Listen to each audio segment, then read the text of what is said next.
And that was the weather. Another cloudy day here in Marshwood Springs. Moving right along now, we have another story from the Marshwood Springs Oddities Society, presented, as always, by Theodore Whaley. Welcome back. My name is Theodore, president of the MSOS. People come to the Society's headquarters every week, looking to get catharsis for some of the things that happen to people in this town. Today's story comes from James, who has lived here for 3 years. He works in the office building on Tinderlow Street. His tale begins. My daughter went missing 2 weeks ago. No one in our building saw anything. The camera showed nothing. One morning, she was just gone. The police came by yesterday with pictures of several children. None of them were my little girl. Apparently, at least half a dozen kids have gone missing in the past week. They asked me if I knew anything about any of them, which, of course, I didn't.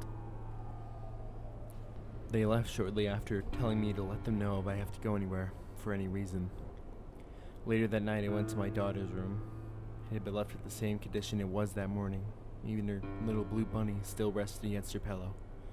I picked it up and just held it. This is when I noticed something wrong. Her bed. It dipped in the middle. I mean, obviously the bed wasn't meant for a fully grown man to sit on, but the dip was strange. I got up and ripped off her bed sheets to see a hole in the middle of her bed. Too small for me to fit in fully. I could fit my head in, but all I saw was darkness. I immediately rang the police and was told they would send an officer over in the morning. I couldn't sleep that night. My head wouldn't stop racing and I had a sinking feeling in my stomach. My daughter was out there. I knew it. The next morning there was a knock at my door. The officer already looked too tired to deal with anything. I showed him the hole. He shone a torch down, but it didn't reflect off anything. The darkness consumed any light. He said he'd get a crew to come look at it later. He mentioned a drone or a GoPro and some string. The last thing he said to me before he left was that I should get some sleep. I went back to my room, pulled away the bed sheets. There was a dip in my bed, much larger than my daughter's. I put my hand on the blanket to feel the mattress, except there was no mattress. My hand pushed right through the blanket, which fell through the mattress silently, revealing my hole. I grabbed my phone, my torch, and tied myself to the bedpost using some old sweaters in the wardrobe. I climbed in. The sweaters slipped apart pretty quickly. That was a bad move on my part. But as soon as they did, I felt as though I was floating. I knew I was moving down because the light from the hole was moving away, but I couldn't feel it.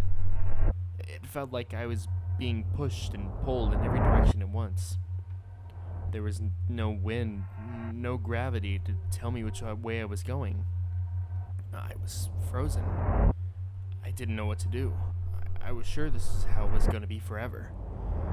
But then, my feet started to drag. I started to halt. There was a floor beneath my feet, despite the fact that should have been a wall. I ground to a stop, losing my balance and falling. I looked around, my only point of reference being the faraway light from the hole. As I pushed off the ground to get back up, the ground felt like cold concrete. I got up and turned, trying to find anything that might tell me where I am. Looking into the darkness, even the light from the hole wasn't enough to tell me where I was. I got out my torch and turned it on, and there, about 10 feet away, stood my daughter, staring at me. She put her arms out, and I can see from the light from my torch reflecting off the tears. I go to her, holding her tight, telling her it's okay. But she was so cold. I noticed it then, in the light from the torch. I could see what I thought to be a pillar, but before I could take it in, I heard something. A voice said to me, "You shouldn't be here." I could feel my little girl's mouth saying the words, but the voice wasn't hers. I opened my eyes and I see it was in the back of her head. There was something coming out of the back of her head. It was gray and thin and Eventually I realized I was looking at skin. Withered, leathery skin.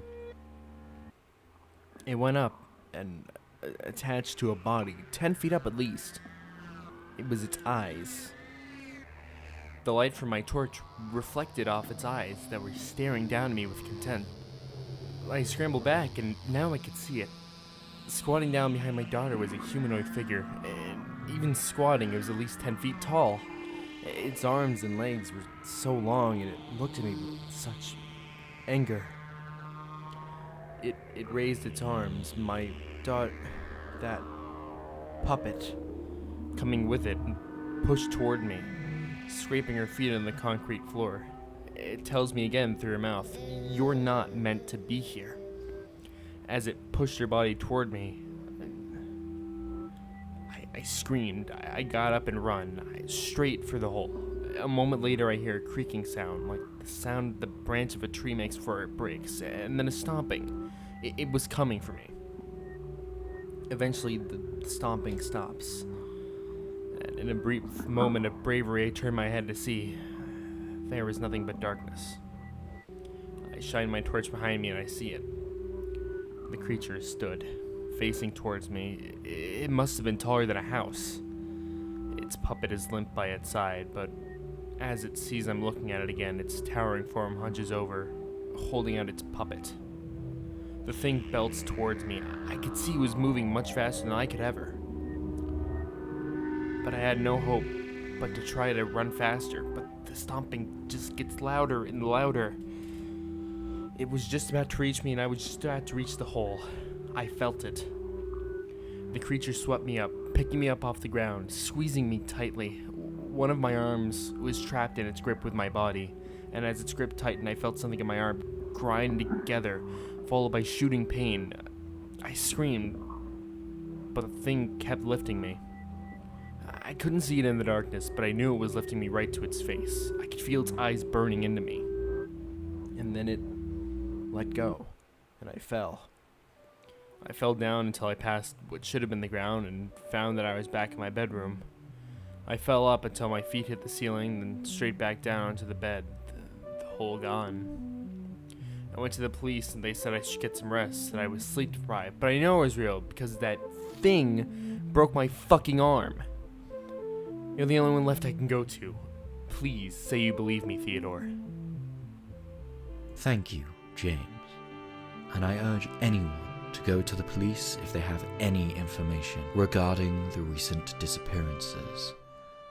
Join me next time for another story from town members just like you. Thank you, Theodore. And remember, everyone, the doors of the Oddities Society are always open if you ever need to... King door down. What the hell? You can't... We need to talk. Here's a new song from Marshwood Sings, Frogs Are People Too. Alright, what do you want? Frogs are people too. They have lives, just like me and you. Aw yeah, frogs go bounce, bounce. They are bouncing all around, round this town.